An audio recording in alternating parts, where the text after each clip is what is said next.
दोस्तों, इस नए एक्सप्लेनर में स्वागत है। आज हम उस सटीक केमिकल रेसिपी को डिकोड करने वाले हैं जो एक परफेक्ट पीवीसी पाइप बनाने के लिए किसी भी ऑपरेटर को बिल्कुल क्लियर होनी चाहिए। ये सिर्फ मैन्युफैक्चरिंग नहीं है, बल्कि अपने आप में एक पूरी साइंस है। आज का रोड मैप बिल्कुल क्लियर है। हम 5 मेन सेक्शंस पर फोकस करेंगे। पीवीसी और ड्राई ब्लेंड्स का इंट्रोडक्शन, वो 5 सबसे क्रूशियल केमिकल्स, उनका सही mixing sequence, common operator problems की ट्रबल शूटिंग और आखिर में सबसे जरूरी ऑपरेटर सेफ्टी गाइडलाइंस। इन 5 टॉपिक्स को मास्टर करने का सीधा मतलब है फैक्ट्री फ्लोर की डेली प्रॉब्लम्स को हमेशा के लिए सॉल्व करना और टॉप टियर प्रोडक्शन इंश्योर करना। तो चलिए, बिना किसी देरी के सीधा पहले सेक्शन की तरफ बढ़ते हैं, मैन्युफैक्चरिंग प्रोसेस के बिल्कुल बेसिक्स, जो कि किसी भी पाइप की फाउंडेशन होते हैं। यहाँ सबसे पहला और सबसे बेसिक कॉन्सेप्ट आता है कंपाउंड या ड्राई ब्लेंड का। देखिए, अकेली रॉ पीवीसी प्लास्टिक से पाइप बनी नहीं सकती। इसे फंक्शन करने के लिए 5 जरूरी केमिकल्स के एकदम प्रिसाइज मिक्सचर की जरूरत होती है। अगर एक भी केमिकल मिस हुआ तो पाइप मशीन के अंदर ही खराब हो जाएगी। अब आते हैं इस विश्लेषण के सबसे कोर हिस्से पर, वो 5 क्रूशियल केमिकल्स। ये 5 पिलर्स हैं और हर एक केमिकल का अपना एक स्पेसिफिक नॉन नेगोशिएबल रोल होता है। पहला पिलर है स्टीयरिक एसिड। ये एक फैटी एसिड है जो लगभग 69 से 70 डिग्री सेल्सियस पर पिघलता है। इसे हम ड्यूल लुब्रिकेंट कहते हैं। क्यों? क्योंकि ये पीवीसी पार्टिकल्स को इंटरनल और एक्सटर्नल दोनों तरह से लुब्रिकेट करता है, ताकि पार्टिकल्स आपस में बिना अटके बिल्कुल नेचुरली फ्लो करें। यहाँ सबसे दिलचस्प बात यह है कि इसकी डोजेज होती है सिर्फ 0.3 से 0.8 पीपीआर के बीच, पर अगर ये छोटी सी विंडो मिस हो जाए तो नतीजे बहुत बड़े होते हैं। अगर ओवरडोजिंग हो गई तो पाइप की सरफेस एकदम ग्रीसी हो जाएगी, उस पर प्रिंटिंग बिल्कुल नहीं टिकेगी और फ्यूजन वीक पड़ेगा। और अगर अंडरडोजिंग हुई तो सरफेस रफ निकलेगी, मोटर पर करंट बढ़ेगा और पूरा का पूरा आउटपुट एकदम स्लो पड़ जाएगा। दूसरा केमिकल है पीई वैक्स, यानी पॉलीएथिलीन वैक्स। ये एक प्योर एक्सटर्नल लुब्रिकेंट है। इसे बिल्कुल ऐसे समझिए जैसे तवे पर रोटी सेकते वक्त थोड़ा सा घी लगाना। घी रोटी को चिपकने नहीं देता ना, बिल्कुल वैसे ही पीई वैक्स कंपाउंड को डाई से चिपकने से रोकता है।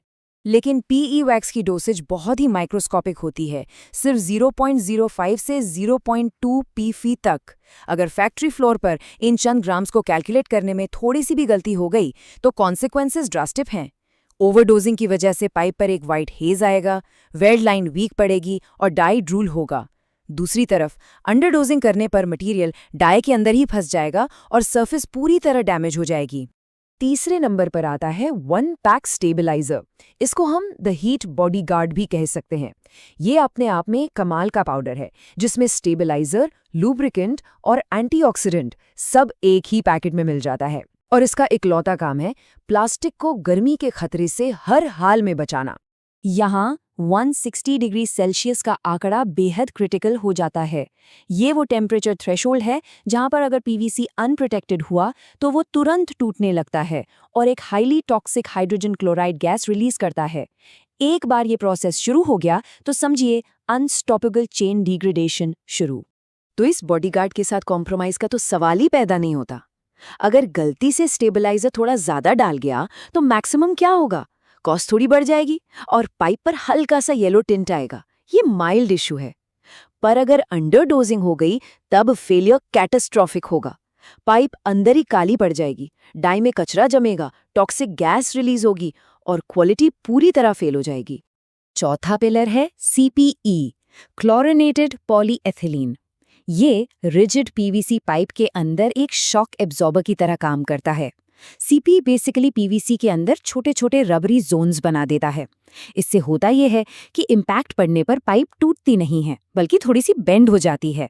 टफनेस मेंटेन करने के लिए करीब 5 से 8 पीपीएम सीपीई चाहिए होता है। अगर डोसेज ज्यादा हुई तो पाइप सॉफ्ट हो जाएगी, कंपाउंड स्टिकी बनेगा और प्रेशर रेटिंग गिर जाएगी। पर अगर सीपीई कम रह गया तो पाइप बिल्कुल ब्रिटल बनेगी। खासकर सर्दी के दिनों में जब फैक्ट्री का टेम्परेचर 0 के आसपास जाता है, तब बिना सही सीपीई वाली पाइप तुरंत फेल हो जाती है। पांचवा और आखिरी केमिकल है कैल्शियम कार्बोनेट या CaCO3। ये एक चौक जैसा नेचुरल मिनरल फिलर है। इसका सबसे बड़ा काम है कॉस्ट को कंट्रोल में रखना, क्योंकि ये महंगे पीवीसी के कुछ वॉल्यूम को अपने वॉल्यूम से रिप्लेस कर देता है। यहाँ मैथमेटिक्स बड़ा सिंपल है। सस्ती पाइप्स में 10 पीपीएच से ज्यादा फिलर ठोक दिया जाता है और नतीजन पाइप वीक और ब्रिटल बनती है, और ऐसी पाइप्स सारे आईएसआई टेस्ट फेल कर जाती हैं। दूसरी तरफ जो हाई प्रेशर प्रीमियम पाइप्स होती हैं, उनमें फिलर एकदम मिनिमम रखा जाता है, लगभग 0 से 5 पीपीएच के बीच। इनकी कॉस्ट जरूर थोड़ी ज्यादा आती है, पर ये पाइप्स निहायत सॉलिड होती हैं। तो इन पांचों केमिकल्स की एक मेंटल क्विक रेफरेंस गाइड को दिमाग में रखना बहुत जरूरी है। इन केमिकल्स की भूमिका और उनकी ये एग्जैक्ट डोजेज रेंजेस किसी भी ऑपरेटर को बिल्कुल बाय हार्ट होनी चाहिए। अब बढ़ते हैं एग्जीक्यूशन की तरफ। देखिए, केमिकल्स तो परफेक्ट ले लिए, पर अगर उन्हें हाई स्पीड मिक्सर में गलत ऑर्डर में डाला तो पूरी मेहनत बेकार है। मिक्सिंग का ऑर्डर उतना ही मायने रखता है जितनी की डोसेज।